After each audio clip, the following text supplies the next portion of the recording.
어이 경비 아저씨. 거기 서 있지 말고 좀 비켜요. 눈에 거슬리니까. 30살은 되었을까 싶은 젊은 사내가 내 앞을 가로막으며 뱉은 말이었다.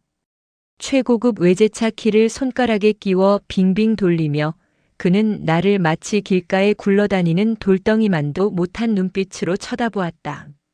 번쩍이는 대리석 바닥이 깔린 아파트 로비, 그 화려한 조명 아래서 나의 낡은 경비복은 유난히도 초라해 보였다. 주변을 지나던 입주민들이 하나둘 걸음을 멈추고 우리를 구경하기 시작했다. 누군가는 혀를 찾고 누군가는 내 얼굴에 대고 노골적으로 스마트폰 카메라를 들이밀었다. 하지만 나는 흔들리지 않았다. 허리를 굽혀 고개를 숙이는 내 표정은 그 어느 때보다 평온했다. 비굴함이 아니라 폭풍 전야의 바다처럼 깊고 고요한 침묵이었다. 사내는 승리감에 도취해 낄낄거렸지만 그는 알지 못했다. 내가 지금 이 순간 그의 발밑에 깔린 지뢰의 안전핀을 조용히 만지작거리고 있다는 사실을 말이다. 사연 시작 전 구독과 좋아요 꼭 눌러주시고 어느 지역에서 듣고 계신지 댓글 남겨주시면 그곳으로 건강운과 재물운이 찾아가길 바랄게요. 그럼 사연 시작합니다. 새벽 5시 알람 소리도 들리기 전에 눈이 떠졌다. 67의 몸은 이제 기계처럼 정해진 시간에 반응한다. 낡은 단칸방 구석, 눅눅한 공기가 코끝을 스쳤다. 나는 천천히 몸을 일으켜 삐걱거리는 관절을 달랬다. 한때는 수조 원의 자금을 주무르며 대한민국 재계의 지도를 그리던 손이었지만 이제 이 손에 쥐어지는 것은 낡은 빗자루와 쓰레기 봉투뿐이다. 아파트 단지로 들어서는 길은 차갑고도 고요했다. 내가 일하는 이곳, 더 프레스티지 가든은 이름만큼이나 화려하고 오만한 성체였다. 정문을 통과해 경비실로 들어서자 이미 교대 준비를 마친 이정호 경비반장이 나를 쏘아보며 시계를 툭툭 쳤다. 박 씨, 5분 늦었어. 나이 먹었다고 봐주는 거 없어.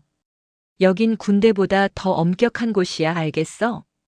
이정호 씨는 나보다 7살이나 어리지만 이곳에서의 짬밥을 앞세워 늘 나를 윽박질렀다.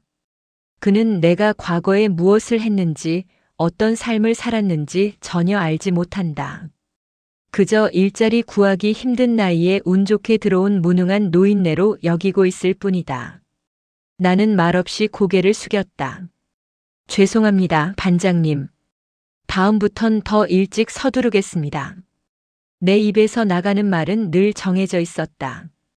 죄송합니다, 알겠습니다. 바로 조치하겠습니다. 속으로 생각했다. 이 짧은 문장들이 한때는 누군가의 목줄을 죄는 칼날이었음을 저 사람은 상상이나 할까. 이정호 씨는 내 대답이 만족스러운지 콧방귀를 뀌며 경비실을 나갔다. 오전 일과는 청소로 시작된다. 화단 구석구석에 버려진 담배꽁초를 줍고 분리수거장에 쌓인 폐지들을 정리한다.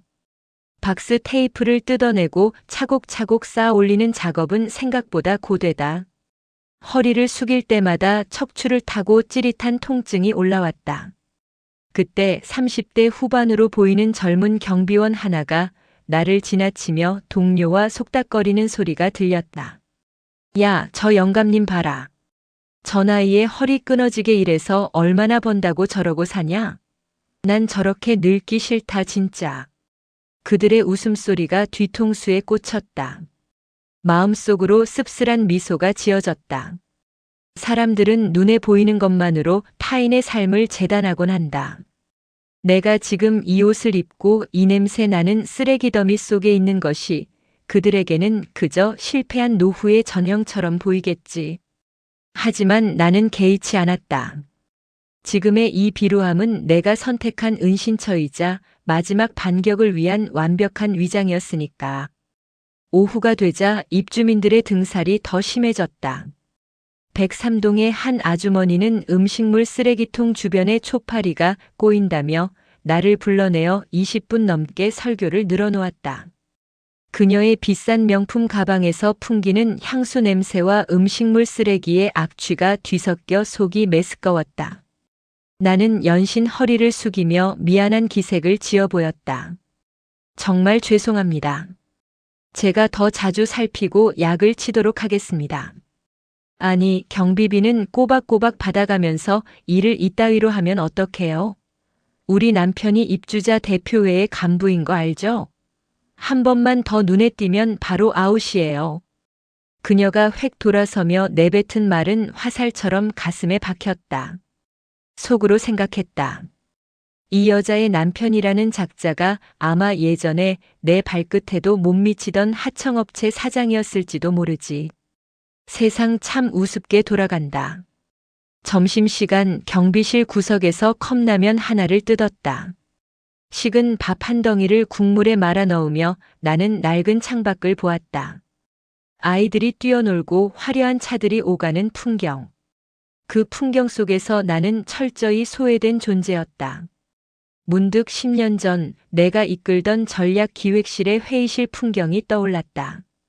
수십 명의 엘리트가 내 입만 바라보며 받아 적던 그 긴장감 넘치는 공기. 지금 내 앞에는 퉁퉁 불어버린 라면 가닥뿐이다.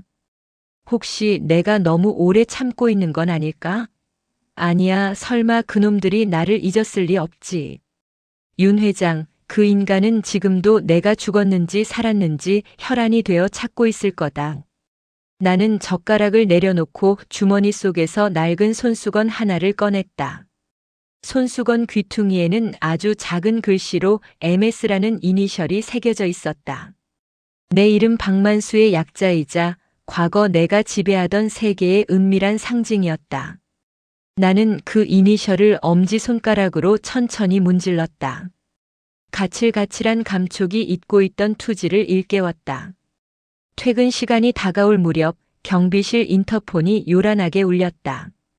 또 누군가의 민원이겠거니 하며 수화기를 들었다. 네, 경비실입니다. 야, 너희들 교육 안 해? 지하 주차장 2층에 내 차 앞에 이중 주차된 차 빨리 빼라고 해. 지금 당장. 귀가 찢어질 듯한 고함. 목소리만 들어도 누구나 아는 아나무인 최도윤 팀장이었다. 그는 이 아파트 재개발 시행사의 핵심 인물이자 입주민들 사이에서도 악명이 높은 젊은 갑질의 화신이었다. 나는 차분하게 대답했다. 네, 입주민님. 확인 후 바로 조치하겠습니다. 차량 번호가 어떻게? 이 새끼가 진짜. 내가 누군지 몰라? 최도윤이야, 최도윤. 번호는 내가 가서 직접 확인하고 빼라고. 5분 준다. 5분 안에 안 해결되면 경비실 다 때려 부술 줄 알아. 뚝 끊긴 수화기 너머로 정적이 흘렀다. 이정호 반장이 내 눈치를 보더니 혀를 찼다. 박씨, 운도 지질이 없네. 저 미친 개한테 걸리다니. 얼른 뛰어갔다 와. 저 인간 성깔 보통 아니야. 나는 낡은 모자를 고쳐 쓰고 지하 주차장으로 향했다. 계단을 내려가는 내 발소리가 차가운 콘크리트 벽에 반사되어 울려 퍼졌다.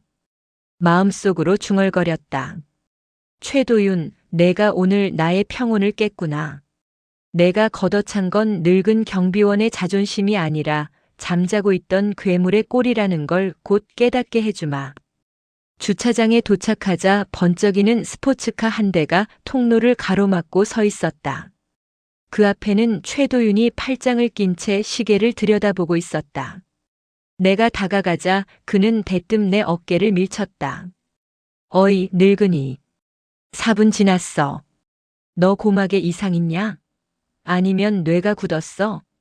그의 거친 손길에 몸이 휘청였지만 나는 눈을 가늘게 뜨고 그의 얼굴을 보았다. 거만하게 치켜뜬 눈, 명품으로 도배한 옷차림, 그리고 타인에 대한 일말의 존중도 없는 태도. 전형적인 내가 가장 잘 아는 부류의 인간이었다.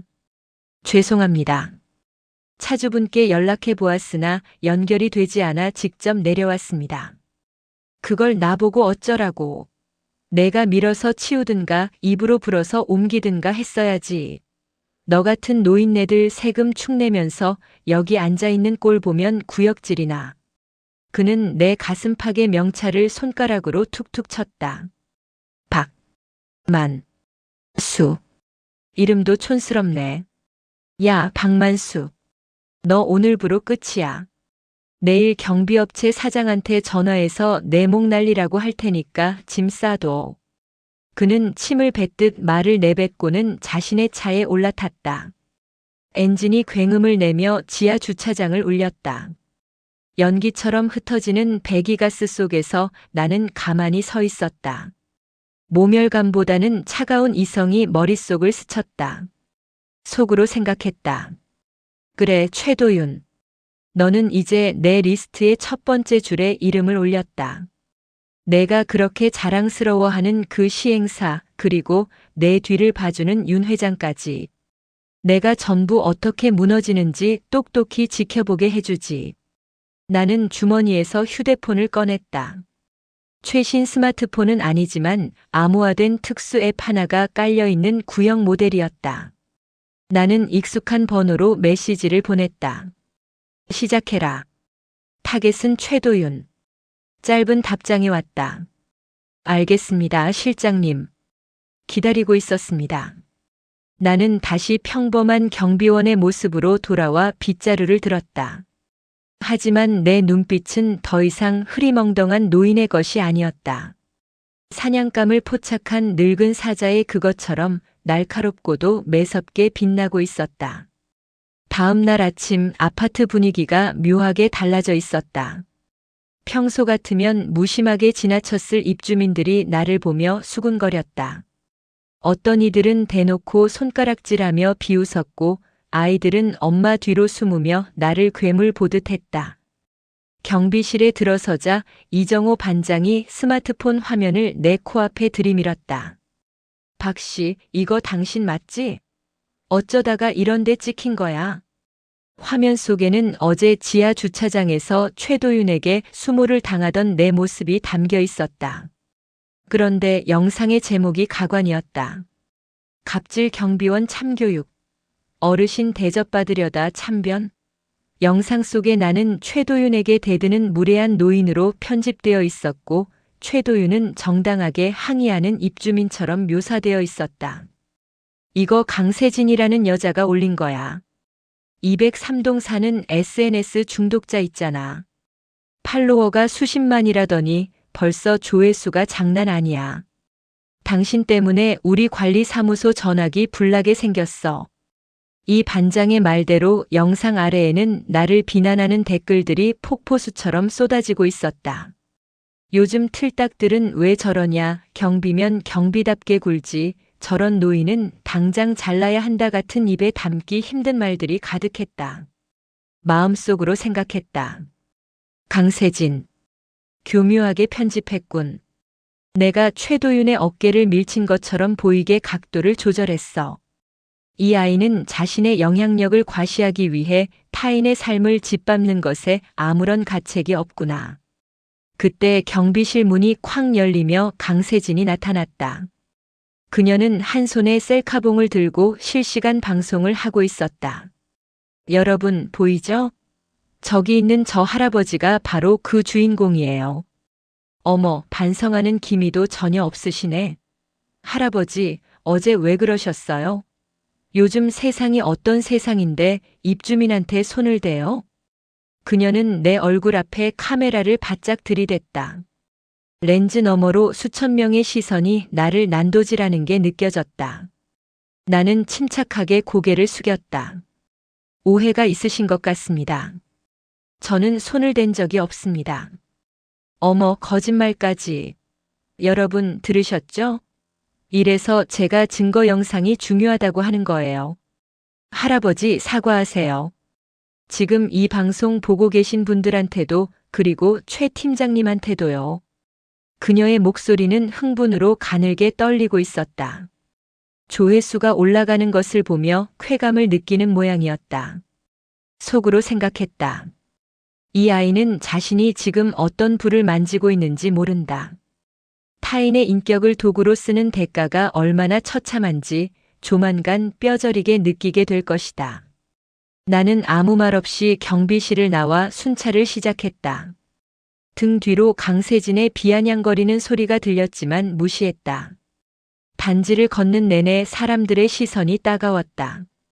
평소 친절하게 인사하던 할머니 한 분도 나를 보더니 고개를 돌려 피했다. 배신감보다는 서글픔이 밀려왔다. 67년을 살아오며 쌓아온 인격이 고작 몇 분짜리 조작된 영상 하나에 처참히 무너지는 현실이 씁쓸했다. 오후가 되자 상황은 더 악화되었다. 최도윤이 관리사무소장과 함께 나를 찾아왔다. 소장은 사색이 되어 내 팔을 잡아 끌었다. 박 씨, 대체 일을 어떻게 하는 거야? 최 팀장님이 얼마나 화가 나셨는지 알아? 당장 무릎 꿇고 빌어. 최도윤은 승리자의 미소를 지으며 거드름을 피웠다. 소장님, 무릎 꿇는다고 해결될 문제가 아니잖아요. 우리 아파트 격이 있는데 이런 폭력적인 경비원을 계속 고용할 순 없죠. 안 그래요? 최도윤은 내 곁으로 다가와 귓속말로 속삭였다. 늙은이, 내가 말했지? 오늘이 마지막이라고. 내까짓게 감히 나랑 맞서려 해? 주제를 알아야지. 나는 그의 눈을 똑바로 쳐다보았다. 비굴함도 분노도 없는 무색무취의 눈빛. 최도윤은 내 눈빛에 순간 당황한 듯 주춤거렸다. 뭐야? 그 눈은? 아직도 정신 못 차렸어? 그는 화풀이라도 하듯 내 어깨를 거칠게 밀쳤다. 나는 뒤로 넘어져 대리석 바닥에 엉덩방아를 찧었다. 사람들의 비웃음 소리가 환청처럼 들려왔다. 마음속으로 생각했다.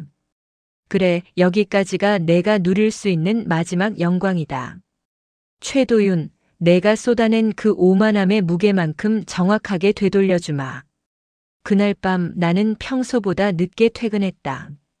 텅 빈 지하철 안 차가운 창문에 비친 내 모습은 정말이지 초라한 노인 그 자체였다. 하지만 내 손은 떨리지 않았다. 오히려 차갑게 식어 가라앉아 있었다. 집에 도착한 나는 불도 켜지 않은 채 낡은 서랍장을 열었다. 안쪽 깊숙한 곳 이중으로 된 바닥을 드러내자 낡은 가죽 가방 하나가 모습을 드러냈다. 먼지를 털어내고 가방을 열자 그 안에는 지금의 나로서는 상상도 할 수 없는 물건들이 들어있었다.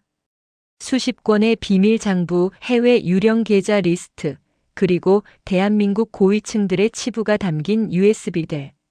그 중에서도 가장 위쪽에 놓인 것은 빛바랜 명함 한 장이었다. 태성그룹 전략기획실 실장 박만수. 나는 그 명함을 한참 동안 바라보았다. 15년 전 그룹의 모든 더러운 일을 처리하고 토사구팽당했던 그날의 기억이 선명하게 떠올랐다. 윤 회장은 나를 제거하기 위해 가족까지 건드렸고 나는 겨우 목숨만 건져 이름도 숨긴 채 살아왔다. 마음속으로 다짐했다. 윤 회장, 당신이 애지중지 키우는 그 사위 최도윤이 내 앞에 나타난 건 우연이 아니겠지. 하늘이 나에게 준 마지막 기회일 거야. 나는 컴퓨터를 켜고 비밀 사이트에 접속했다. 어제 내가 보낸 지시로 이미 자료 조사가 끝난 상태였다.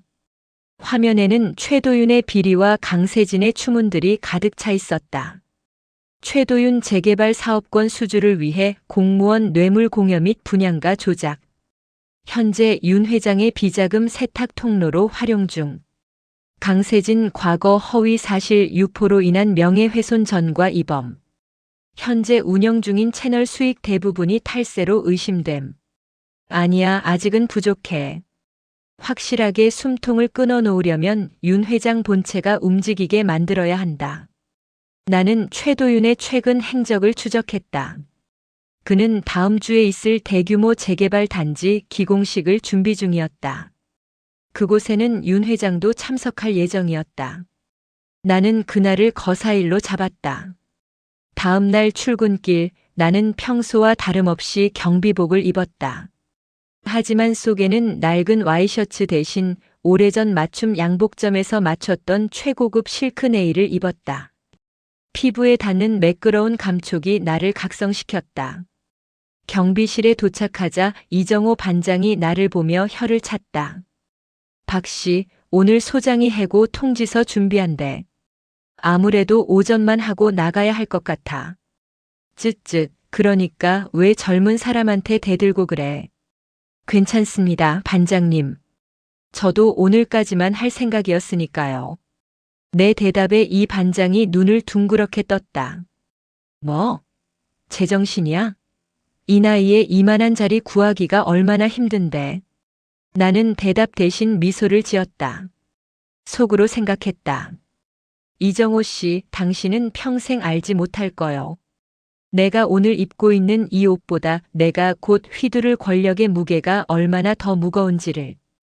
오전 10시 아파트 로비에 강세진이 다시 나타났다. 이번에는 더 자극적인 방송을 하려는 듯 화려하게 차려입고 있었다. 여러분, 오늘 드디어 그 무례한 경비원이 잘리는 날입니다. 제가 직접 퇴출 현장을 중계해 드릴게요. 그녀는 나를 향해 다가오며 비아냥거렸다. 나는 그녀를 똑바로 응시했다. 강세진 씨 3년 전 청담동 고양이 사건 기억하십니까? 죄 없는 알바생을 도둑으로 몰아 자살 시도까지 하게 만들었던 그 사건 말입니다. 강세진의 얼굴에서 웃음기가 순식간에 사라졌다. 그녀의 눈동자가 흔들리기 시작했다. 당신, 그건 어떻게? 아니, 당신이 그걸 어떻게 알아? 세상에는 비밀이 없더군요. 당신이 지금 하는 짓이 그때와 무엇이 다른지 생각해 보길 바랍니다. 그리고 오늘 오후 3시 당신의 채널에 아주 흥미로운 영상 하나가 올라갈 겁니다. 당신이 직접 올린 영상보다 훨씬 조회수가 높을 영상이죠. 강세진은 당황해서 어버버거렸고 나는 그녀를 지나쳐 관리사무소로 향했다.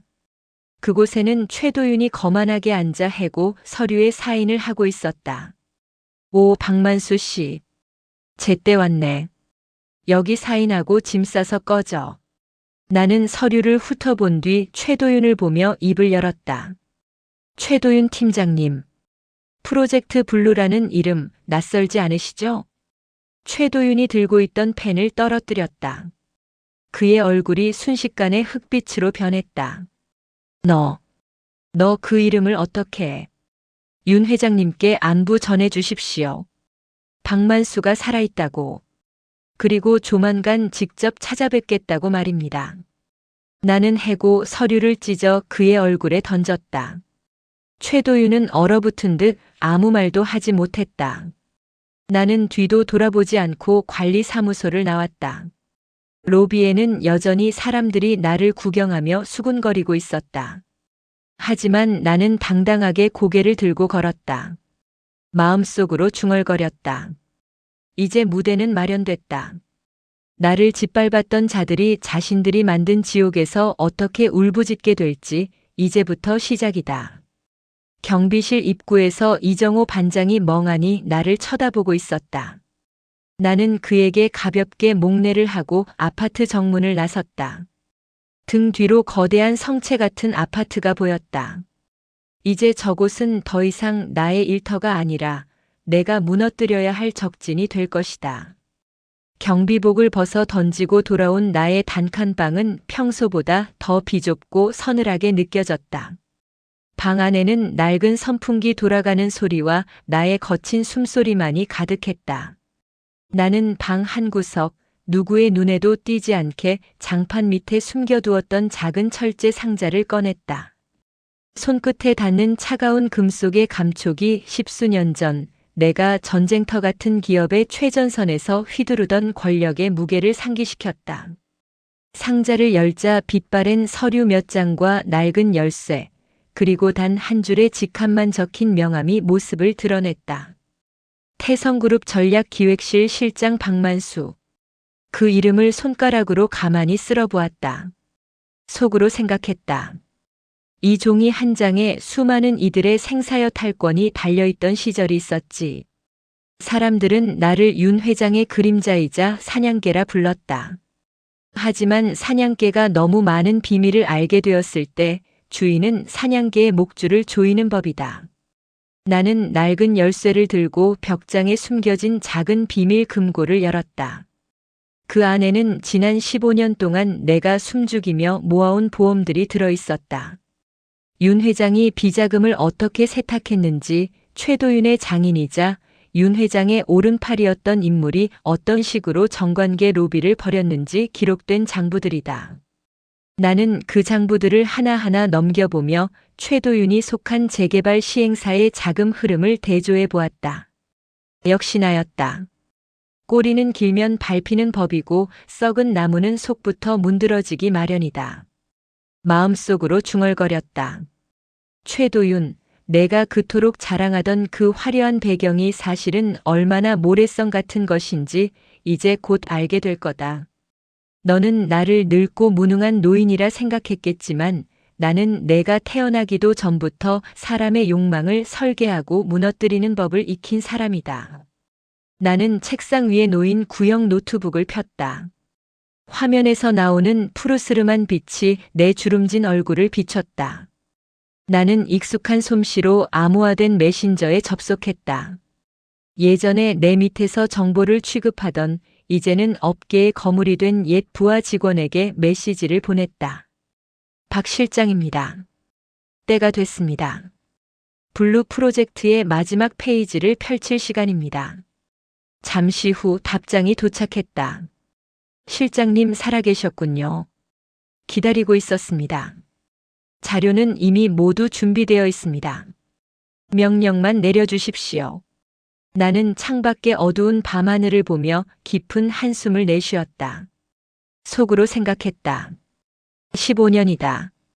이름도 명예도 가족도 모두 잃고 이 좁은 방에서 숨죽여 살아온 시간이. 윤 회장, 당신은 내가 죽었다고 생각했겠지. 하지만 나는 당신이 가장 높이 올라갔을 때 가장 처참하게 떨어뜨리기 위해 스스로를 이 밑바닥에 유폐시킨 것이다. 나는 책상 서랍 깊숙한 곳에서 오래된 사진 한 장을 꺼냈다.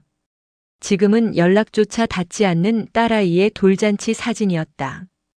윤 회장의 비리를 덮기 위해 내가 감옥에 가 있는 동안 내 가족은 뿔뿔이 흩어졌고 아내는 화병으로 세상을 떠났다. 사진 속에 나는 세상을 다 가진 듯 웃고 있었지만 지금의 나는 오로지 서늘한 복수심만이 심장을 채우고 있었다. 마음속으로 다짐했다. 만약 신이 있다면 오늘 나의 이 선택을 용서하지 마소서.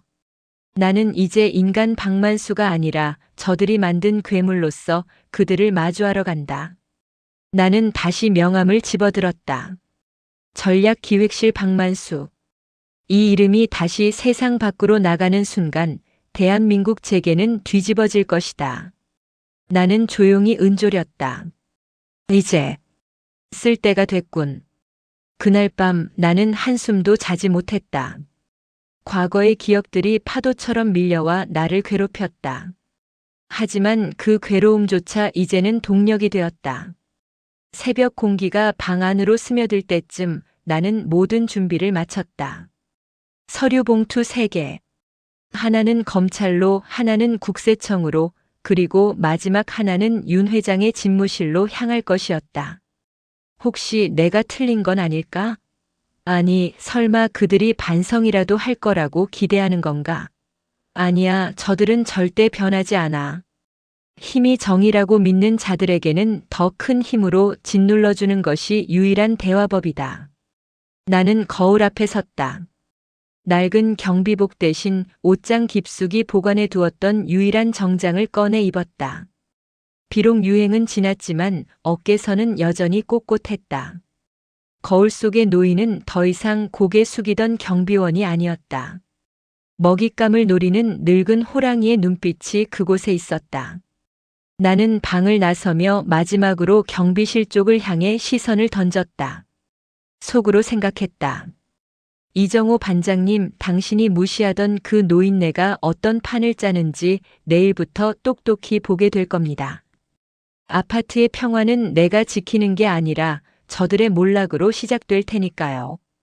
발걸음은 가벼웠지만 어깨에 얹힌 무게는 천근만근이었다. 나는 어둠이 채 가시지 않은 새벽 거리를 걸어 나갔다. 이제 판은 짜였고 주사위는 던져졌다. 그로부터 사흘 뒤 대한민국은 발칵 뒤집혔다. 아침 뉴스마다 태성그룹 연루 재개발 비리 의혹이라는 자막이 쉴 새 없이 흘러나왔다. 내가 보낸 자료들은 정교하게 설계된 폭탄이었다. 어느 한 곳만 터지는 것이 아니라 검찰, 금감원, 국세청이 동시에 움직일 수밖에 없도록 거미줄처럼 엮어놓은 정보들이었다. 나는 여느 때와 다름없이 경비복을 입고 아파트 입구에 서 있었다. 하지만 오늘은 누구도 나에게 말을 걸지 못했다. 아니, 정확히는 나를 쳐다볼 여유조차 없어 보였다. 단지 내 분위기는 초상집 같았다. 재개발 시행사의 핵심 인물들이 거주하는 이 아파트에는 아침 일찍부터 검은색 승합차들이 들이닥쳤다. 비켜. 검찰에서 나왔습니다. 협조하세요. 건장한 사내들이 박스를 들고 최도윤 팀장의 집이 있는 103동으로 몰려갔다. 나는 로비 대리석 기둥 뒤에서 그 광경을 차분히 지켜보았다. 마음속으로 생각했다. 시작됐군.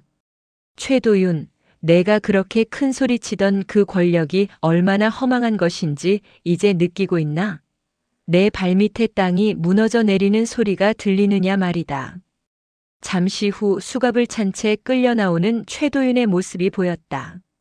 며칠 전 나에게 침을 뱉듯 욕설을 퍼붓던 그 당당함은 어디에도 없었다. 헝클어진 머리, 초점 없는 눈동자, 그리고 덜덜 떨리는 손. 그는 취재진의 카메라 플래시 세례를 받으며 고개를 푹 숙였다. 그 옆에는 강세진도 있었다. 그녀는 실시간 방송을 하던 스마트폰 대신 수사관들의 손에 들린 압수수색 봉투를 보며 울부짖고 있었다. 그녀의 탈세와 허위 사실 유포 혐의는 최도윤의 비리와 엮여 더욱 무겁게 다뤄질 것이었다. 이거 나요. 내가 누군지 알아? 내 팔로워가 몇 명인데. 이거 다 조작이야. 강세진의 비명은 아파트 단지에 공허하게 울려 퍼졌다. 속으로 생각했다. 팔로워가 너를 지켜줄 줄 알았나? 내가 쌓아 올린 그 가공의 성은 진실이라는 바람 한 번에 무너지는 종이집일 뿐이다. 타인의 눈물을 먹고 자란 관심은 결국 독이 되어 돌아오는 법이지. 경비실 안에서 이정호 반장은 넋이 나간 표정으로 TV 화면과 나를 번갈아 보았다. 박 씨, 저거 최 팀장 맞지? 대체 어떻게 된 거야? 하루아침에 이게 무슨 난리야? 나는 말없이 이 반장에게 따뜻한 캔커피 하나를 건넸다. 세상 일이라는 게 원래 그렇더군요, 반장님. 영원할 것 같던 권력도 한순간에 사라지는 게 이 바닥 생리 아닙니까? 아니, 그래도 그렇지. 박 씨, 당신 말이야. 오늘따라 왜 이렇게 사람이 달라 보여? 꼭 저 모든 걸 알고 있었다는 사람처럼. 이 반장의 예리한 시선에 나는 그저 희미한 미소를 지어 보였다. 마음속으로 중얼거렸다. 알고 있는 정도가 아니지. 저 무대를 만든 연출가가 바로 내 눈앞에 서 있는 노인네라는 걸 알면 당신은 아마 기절할지도 모르겠군. 그때였다. 내 주머니 속에 구형 휴대폰이 요동치기 시작했다. 발신 번호 제한 표시. 나는 직감적으로 올 것이 왔음을 알았다. 나는 조용히 경비실 뒤편 인적이 드문 화단으로 걸어가 전화를 받았다. 박 실장인가? 수화기 너머에서 들려오는 목소리는 떨리고 있었다. 70대 노인의 것이라고는 믿기지 않을 만큼 날카로웠지만 그 속에 담긴 공포는 숨기지 못했다. 윤 회장이었다. 오랜만입니다, 회장님. 목소리가 예전만 못하시군요. 건강관리에 소홀하셨나 봅니다. 박만수. 내 이놈 감히 내가 나를 배신하고도 무사할 줄 알았더냐. 배신이라니요. 저는 그저 회장님이 가르쳐 주신 대로 행동했을 뿐입니다. 필요 없는 펜은 버리고 위험한 증거는 인멸하라. 제가 바로 회장님이 버리신 그 필요 없는 패이자 인멸되지 않은 유일한 증거 아니었습니까? 윤 회장은 거친 숨을 몰아쉬었다. 원하는 게 뭐야? 돈인가? 아니면 다시 복귀하고 싶은 건가? 말해봐. 내가 원하는 건 뭐든 들어줄 테니 일단 그 자료들부터 멈춰. 속으로 생각했다. 역시 당신은 여전히 사람을 돈과 자력으로만 보는군. 15년의 세월이 흘러도 당신의 그 오만함은 변하지 않았어. 하지만 틀렸다. 내가 원하는 건 당신의 금고에 든 종이 쪼가리가 아니다. 회장님, 저는 이미 죽은 사람입니다. 죽은 사람이 무슨 돈이 필요하겠습니까? 제가 원하는 건 단 하나입니다. 당신이 쌓아 올린 그 위선의 탑이 무너지는 소리를 가장 가까이서 듣는 것. 그리고 당신의 사위 최도윤이 감옥 바닥에서 당신의 이름을 저주하며 울부짖는 것을 보는 것입니다. 에이, 이 미친놈이 조만간 뵙게 될 겁니다. 아, 참고로 회장님 댁으로도 지금 수사관들이 출발했을 겁니다. 남은 시간 동안 비싼 위스키라도 한 잔 해두시죠. 구치소밥은 입에 안 맞으실 테니까요. 나는 전화를 끊고 배터리를 분리했다. 심장이 터질 듯 뛰었지만 머릿속은 얼음처럼 차가웠다. 마음속으로 다짐했다. 이제 끝이 보인다. 윤 회장, 당신이 무릎 꿇는 그 순간까지 나는 멈추지 않을 것이다. 이것은 나의 복수이자 당신 때문에 망가진 내 가족의 명예를 되찾는 유일한 길이다. 다시 경비실로 돌아가는 길, 아파트 단지는 정적에 휩싸여 있었다. 아침에 그 소라는 폭풍이 지나간 자리처럼 기괴한 고요함으로 바뀌어 있었다. 입주민들은 창문을 닫고 커튼을 쳤다. 자신들도 혹시나 불똥이 튈까 전전긍긍하는 기색이 역력했다. 나는 로비 중앙에 서서 천장에 화려한 샹들리에를 올려다보았다. 속으로 생각했다. 이 화려함 아래 얼마나 많은 더러운 욕망이 숨어 있었던가. 경비원들을 사람 취급도 안 하던 그 오만한 자들이 이제는 자신들의 죄를 덮기 위해 쥐구멍을 찾고 있구나. 세상 참 공평하지 않은가. 오후가 되자 관리소장이 하얗게 질린 얼굴로 나를 찾아왔다. 박 씨, 아니 박 선생님, 아까 그 전화. 윤 회장님이 직접 하신 거 맞습니까? 대체 박 선생님 정체가 뭡니까? 소장의 태도는 180도 달라져 있었다. 나를 박 씨라 부르던 입은 어느새 박 선생님이라는 호칭을 내뱉고 있었고 굽실거리는 몸짓은 비굴하기 짝이 없었다. 나는 무심하게 대답했다. 그저 경비원일 뿐입니다, 소장님. 내일 해고 통지서 주신다고 하지 않으셨나요? 아이고, 무슨 말씀을. 제가 미쳤었나 봅니다. 최 팀장 그 인간이 시켜서 어쩔 수 없이. 제발 용서해 주십시오, 박 선생님. 나는 소장을 뒤로 하고 경비실 밖으로 나왔다. 멀리서 경찰차의 사이렌 소리가 들려왔다. 마음속으로 중얼거렸다.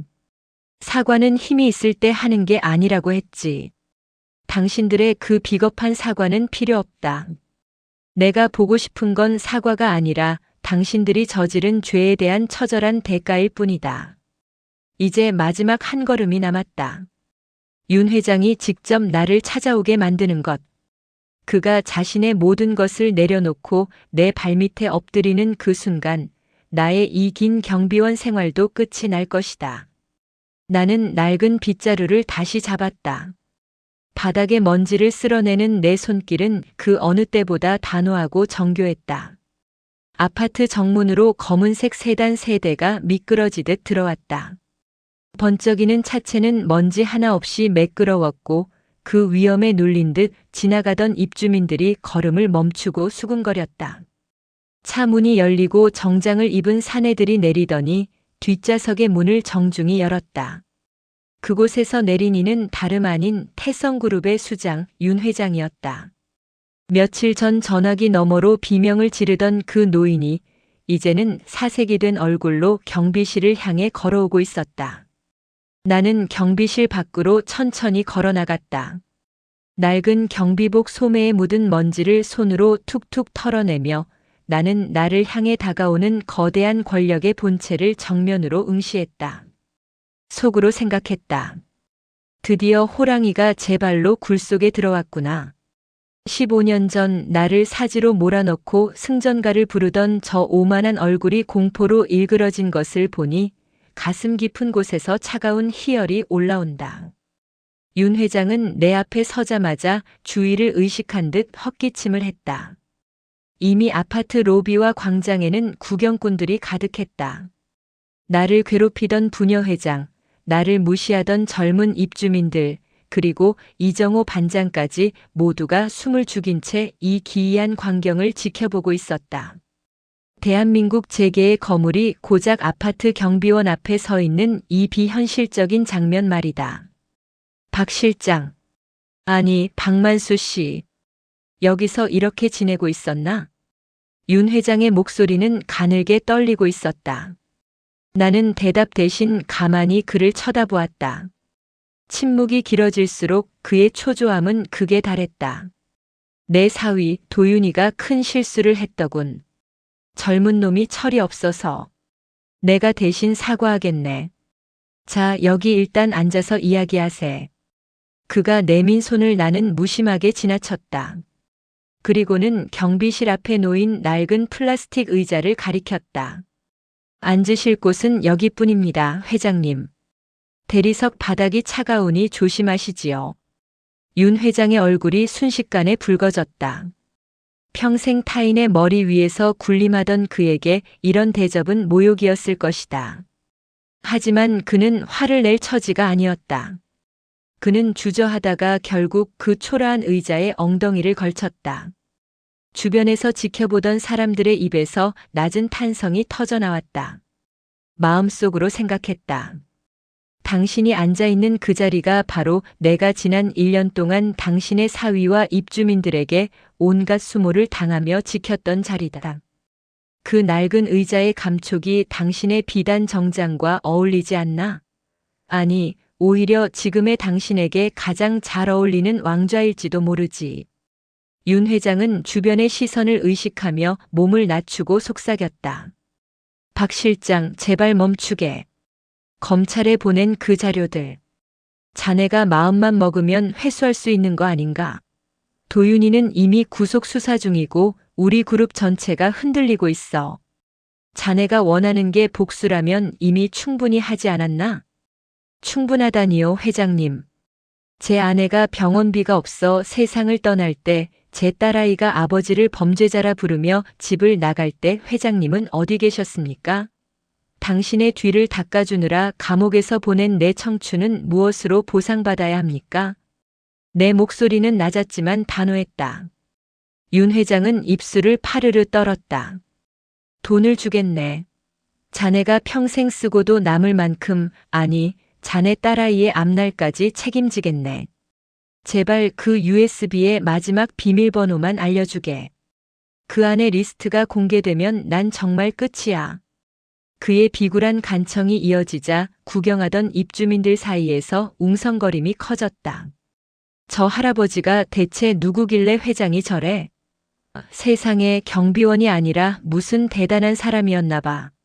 사람들의 시선이 경멸에서 경외로 그리고 호기심으로 바뀌는 것을 느꼈다. 속으로 생각했다. 인간이란 참으로 간사하다. 어제까지만 해도 나를 쓰레기 취급하던 그 눈빛들이 이제는 권력자 옆에 선 나를 보며 부러움과 두려움을 동시에 내비치고 있다. 당신들이 그토록 숭상하던 돈과 힘이 지금 내 발밑에서 구걸하고 있는 게 보이지 않는가? 나는 천천히 윤 회장에게 다가갔다. 그리고 모든 사람이 들을 수 있을 만큼 또박또박한 목소리로 말했다. 회장님 기억하십니까? 당신이 저를 버리던 날 말씀하셨죠. 개는 짖어도 기차는 간다고. 그런데 말입니다, 회장님. 그 개가 기차의 선로를 끊어버리면 어떻게 될까요? 윤 회장은 대답하지 못했다. 그의 눈에 눈물이 고이기 시작했다. 그것은 회한의 눈물이 아니라 모든 것을 잃게 된 자의 비겁한 공포였다. 그는 결국 자리에서 일어나 내 앞에 무릎을 꿇었다. 만수.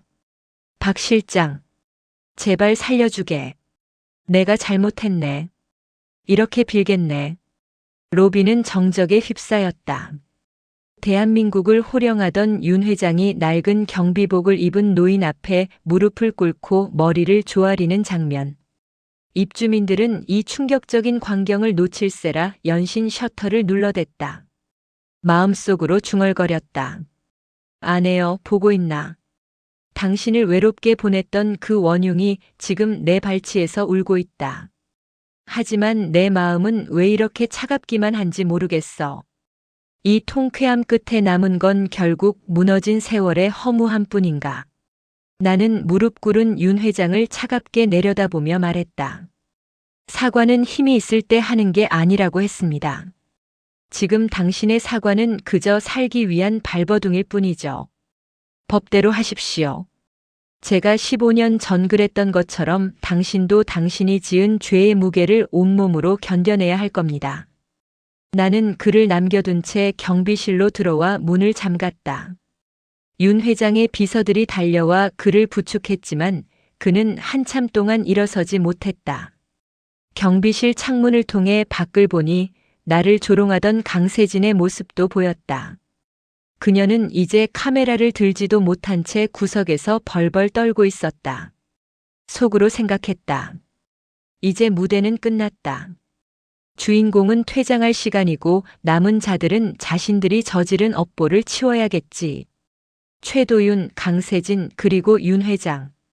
당신들의 이름은 내일 아침 신문의 사회면을 가장 화려하게 장식할 것이다. 그날 저녁 나는 경비실 책상 위에 놓인 사직서를 바라보았다.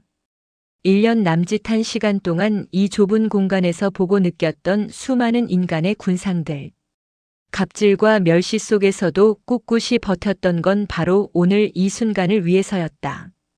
하지만 막상 마침표를 찍으려니 손끝이 떨려왔다. 혹시 내가 너무 잔인했던 걸까? 아니야, 설마 그들이 나를 동정이라도 했을까? 저들은 힘이 돌아오는 순간 다시 나를 짓밟으려 들 자들이다. 정의는 때로 냉혹해야만 비로소 완성되는 법이다. 나는 사직서에 정갈하게 이름을 썼다. 박만수. 이제 경비원 박만수로서의 삶도 전략기획실 실장으로서의 그림자도 모두 끝내야 할 시간이었다. 다음 날부터 아파트 단지에는 천지가 개벽할 만한 소식들이 쏟아졌다. 뉴스에서는 연일 태성그룹의 비자금 수사와 재개발 비리 사건을 보도했다. 최도윤은 뇌물공여 및 업무상 횡령 혐의로 구속영장이 발부되어 구치소로 이송되었고 그의 장인인 윤 회장 역시 출국 금지 조치와 함께 강도 높은 수사를 받게 되었다는 소식이었다. 강세진 역시 무사하지 못했다. 그녀가 올렸던 경비원 참교육 영상은 오히려 그녀의 목을 죄는 밧줄이 되었다. 내가 제출한 원본 블랙박스 영상과 주변 목격자들의 진술이 확보되자 그녀의 영상이 악의적으로 편집된 사실이 드러났다. 여기에 과거 그녀에게 당했던 피해자들이 줄지어 고소장을 접수하면서 그녀는 수십억 대의 손해배상 청구와 정보통신망법 위반 혐의로 재판에 넘겨졌다. 경비실에 마지막 짐을 챙기러 간 날 이정호 경비반장이 나를 기다리고 있었다. 그는 내가 들어서자마자 자리에서 일어나 어쩔 줄 몰라 하며 허리를 숙였다. 박 선생님. 아니, 박 실장님. 제가 그동안 정말 눈이 멀어가지고 그런 대단한 분인 줄도 모르고 함부로 대해드려서 정말 죄송합니다. 죽을 죄를 지었습니다. 이 반장의 손은 경련하듯 떨리고 있었다. 나는 그를 물끄러미 바라보았다. 마음속으로 생각했다. 이 사람은 내가 대단한 배경을 가진 사람이라서 사과하는 것일까? 아니면 자신의 무례함을 진심으로 뉘우치는 것일까? 아마 전자겠지. 권력에 약하고 약자에게 강한 우리 사회의 평범하고도 서글픈 자화상이다. 나는 그의 어깨를 가볍게 토닥였다. 반장님, 사과는 힘 있을 때 하는 게 아니라고 말씀드렸죠. 제가 실장이든 경비원이든 저는 그냥 박만수라는 사람일 뿐입니다. 다음에 오는 경비원에게는 부디 저에게 하셨던 것보다는 조금 더 따뜻하게 대해 주십시오. 그거면 충분합니다. 이 반장은 고개를 들지 못한 채 연신 눈물을 닦아냈다. 나는 내 사물함을 비우기 시작했다. 낡은 장갑, 반쯤 쓴 빗자루, 그리고 입주민들이 던져주고 간 쓰레기 같은 민원 일지들. 하나하나가 나에게는 훈장 같기도 하고 주홍글씨 같기도 했다. 로비를 지나가는데 나를 보면 고함을 치던 103동 부녀회장이 달려왔다. 그녀는 평소의 도도함은 온데간데 없이 비싼 수입 과일 상자를 내밀며 굽실거렸다. 어머, 박 선생님. 가신다는 소문 듣고 제가 이렇게. 그동안 저희 남편이랑 제가 좀 무례했던 거 다 잊어주세요. 예. 저희 남편 회사 이번 수사 대상에만 안 들어가게 어떻게 좀. 나는 그녀가 내미는 상자를 밀어냈다. 속으로 생각했다. 이 여자는 아직도 세상이 돈과 인맥으로 돌아간다고 믿는구나. 당신 남편의 회사가 수사 대상이 된 건 내가 아니라 당신들이 쌓아 올린 부정한 욕망 때문이다. 그 사과를 받기엔 내 손이 너무 깨끗해져 버렸군. 과일은 다른 분들과 나눠 드십시오. 저는 이제 이 아파트와 상관없는 사람입니다. 나는 단호하게 말을 자르고 정문을 향해 걸어갔다. 등 뒤에서 부녀회장이 발을 동동 구르며 소리를 질렀지만 더 이상 내 귀에는 들리지 않았다. 단지 중앙광장에 이르자 최도윤에게 폭행당할 뻔했던 지하 주차장 입구가 보였다. 그곳에는 이제 공정수사 촉구라는 현수막이 걸려 있었다. 인간의 관심이란 참으로 빠르고도 무섭다. 며칠 전만 해도 나를 조롱하던 사람들은 이제 태성그룹의 비리를 규탄하는 시민투사가 되어 있었다. 마음속으로 중얼거렸다. 보시오, 최도윤. 내가 그렇게 무시하던 노인네 한 명이 너의 그 화려한 세계를 어떻게 조각냈는지. 너는 감옥에서 수십 년을 썩으며 깨닫게 될 거다. 내가 짓밟았던 건 낡은 경비복이 아니라 사람으로서 지켜야 할 최소한의 예의였다는 것을. 나는 정문을 나서기 전 잠시 멈춰 서서 아파트 단지를 올려다보았다. 거대한 콘크리트 숲, 그 안에서 벌어지는 수많은 갑질과 배신, 그리고 그 속에서도 묵묵히 살아가는 또 다른 방만수들. 나는 주머니에서 휴대폰을 꺼내 딸아이에게 문자를 보냈다. 아빠다. 이제 다 끝났다. 우리 엄마 산소에 같이 가자꾸나. 잠시 후 10년 동안 오지 않았던 답장이 왔다. 아빠, 고생하셨어요. 지금 갈게요. 문자를 확인하는 순간 참아왔던 눈물이 뺨을 타고 흘러내렸다. 15년 만에 처음으로 느끼는 진정한 해방감이었다. 권력을 되찾은 것도 복수를 완성한 것도 아니었다. 그저 한 아이의 아버지로 돌아갈 수 있다는 사실이 나를 가장 행복하게 만들었다. 속으로 생각했다. 그래, 진짜 승리는 적을 무너뜨리는 게 아니라 잃어버렸던 나 자신을 되찾는 것이었어. 경비원 박만수로 보낸 지난 1년은 나에게 그 사실을 가르쳐주기 위한 시간이었던 게지. 나는 경비실 열쇠 뭉치를 정문 기둥 옆 작은 함에 넣었다. 짤랑거리는 쇳소리가 오늘따라 경쾌하게 들렸다. 나는 고개를 꼿꼿이 들고 아스팔트 길을 걸어 나갔다. 등 뒤로 비치는 저녁 노을이 나의 낡은 정장을 황금빛으로 물들였다. 이제 나는 더 이상 누군가의 문을 지키는 경비원이 아니었다. 내 삶의 진정한 주인으로서 새로운 길을 걸어가는 청년 같은 노인이었다. 사람들은 말합니다. 나이 들면 고개 숙이고 살아야 한다고. 젊은 사람들 앞길 막지 말고 조용히 사라져주는 게 미덕이라고요. 저 역시 그렇게 믿고 살았습니다. 경비복 뒤에 숨어 그들의 갑질을 견디는 것이 노년의 지혜인 줄 알았습니다. 하지만 틀렸더군요. 우리가 지켜야 했던 건 아파트 현관문이 아니라 우리 가슴 속에 남은 마지막 자존심이었습니다. 힘이 있다고 남을 짓밟고 젊다고 어른을 조롱하는 그 오만함에 경종을 울릴 수 있는 건 수많은 풍파를 견뎌온 우리 시니어들의 단단한 용기뿐입니다. 저는 오늘 경비복을 벗습니다. 하지만 제가 지켰던 그 자리에는 이제 새로운 공기가 흐르겠지요. 이 아파트를 지키는 건 담벼락이나 CCTV가 아니라 서로를 인간으로 대하는 최소한의 양심이어야 합니다. 인생의 황혼에서 제가 배운 가장 큰 진실은 하나입니다. 사과는 힘있을 때 하는 게 아니며 존경은 머리칼의 색깔이 아니라 가슴의 깊이에서 나온다는 사실을요. 여러분의 삶은 안녕하십니까? 혹시 당신의 양심은 오늘 어디에 경비를 서고 있습니까? 저는 이제 아빠로 할아버지로 그리고 박만수라는 한 인간으로 돌아갑니다.